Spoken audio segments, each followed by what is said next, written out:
Hello and welcome to English with Colin. Today we have a very special guest. Sue is here. She's going to join us for our first interview, our first video interview on the channel. Hello. Hi. Welcome. Thank you. Today I want to ask you about your experience of learning English. So English is not your first language. What is your first language? Spanish. Spanish. So what was your first memory of English being a different language? I think when I was in kindergarten, we would sing the ABC in English. And then, the little words like A for apple. And it's just, little drawings of apples. And I kind of remember that a lot. Right, so starts with the alphabet in kindergarten. Yeah. Right, so even before normal school started. Yes. Right.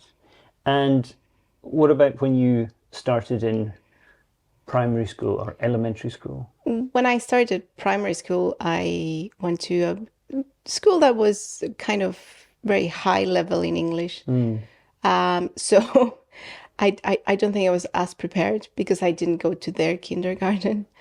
So yeah, the first kind of English homework was very tough for the whole family because my parents had to help me and they didn't know what needed to be done. Right, okay. So obviously they were not in the classes, they didn't know what the teacher required. Exactly. So it was a learning experience for everybody. Was it quite stressful? It was. We all cried. You cried? I cried. My parents cried. Right, okay. And what about in real life? Like, when do you remember understanding that English is a language that you can use outside of the classroom? I kind of feel like that was always part of my life because I have an aunt and uncle that lived very close to the US border at the time. So we would go and visit them every year to see them. But they would always be very kind and take us to LA. I mean, I was very little, but yeah, to Disneyland. And I always kind of understood, that was another language. But it felt familiar, even though I, perhaps very little, I wouldn't speak English, but I just felt kind of familiar. So you had the opportunity to hear it in real life and also see that it was useful.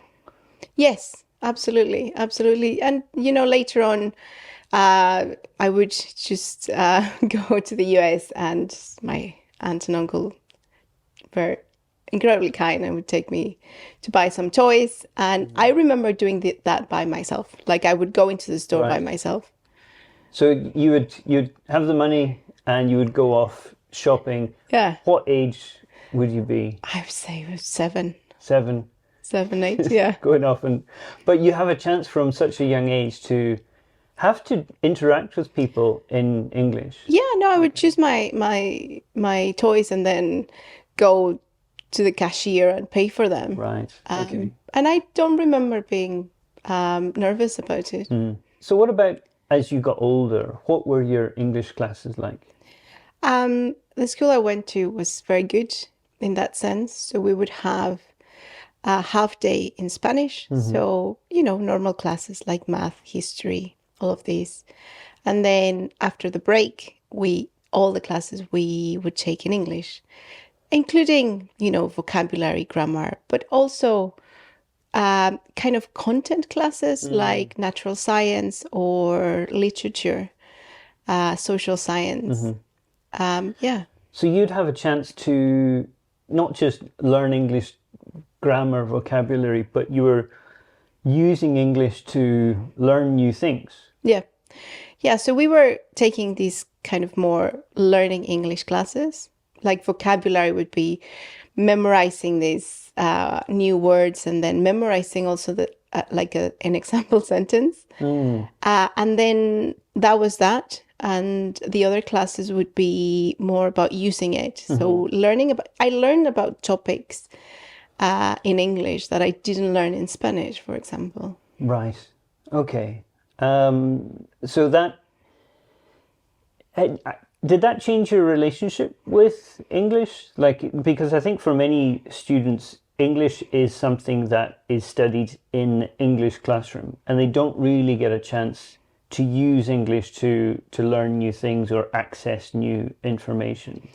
I think so because I've always thought of reading, like the access I have reading like an English text. I've always been very comfortable with that. Finding information in English, it's natural, let's say. Right. It doesn't feel like a challenge. I mean, I might not know certain words, but I'm used to figuring it out. Okay. And what about outside of school? Did you do any sort of self-study, or did you have a kind of routine of using English and trying to improve your English? Very little. I think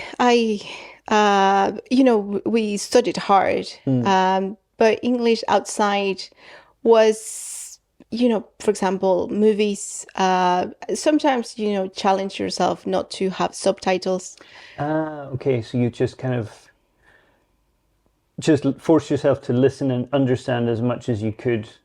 Yeah, because in English. At the beginning, I think what I would struggle with is the speed of speech. Right. Like, trying to follow everything all the time. That's difficult. I mean, you improve with time, but not having subtitles, because sometimes you can rest and read the subtitles, but trying to watch the whole, program or the whole movie in English, I think that was a good challenge.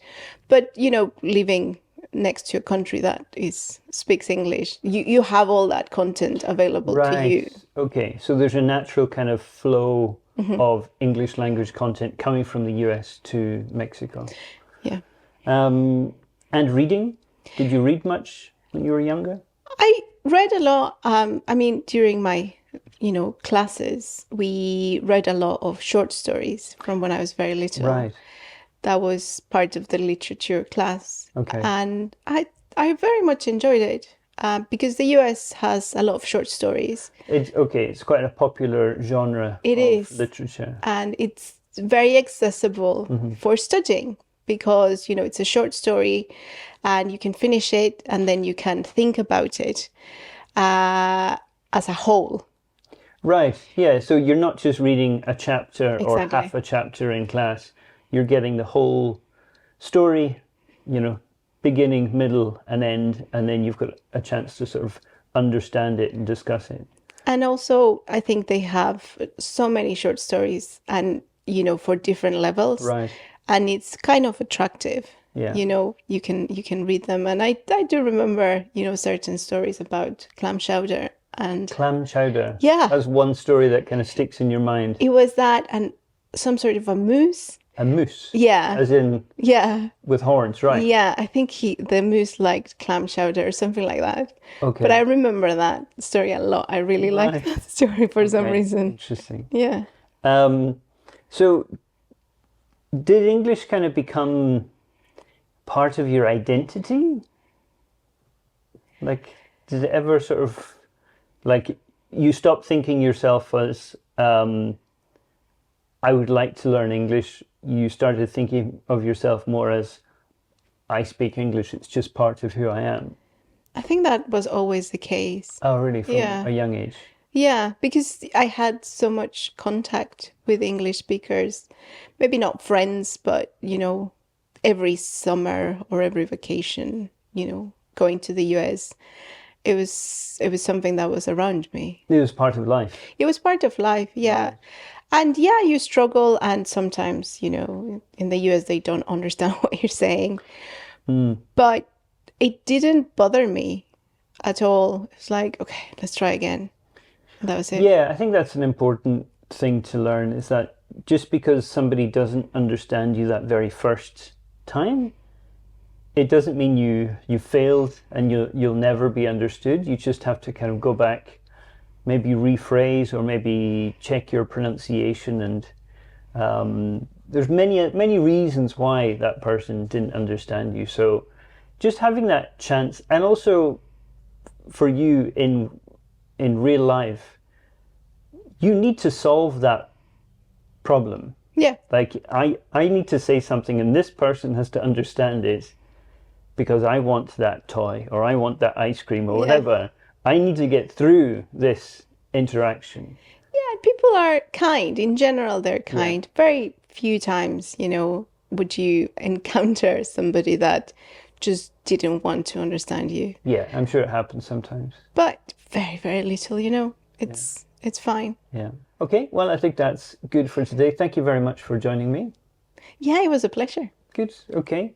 And I'm sure we will see you again in a future interview. Excellent.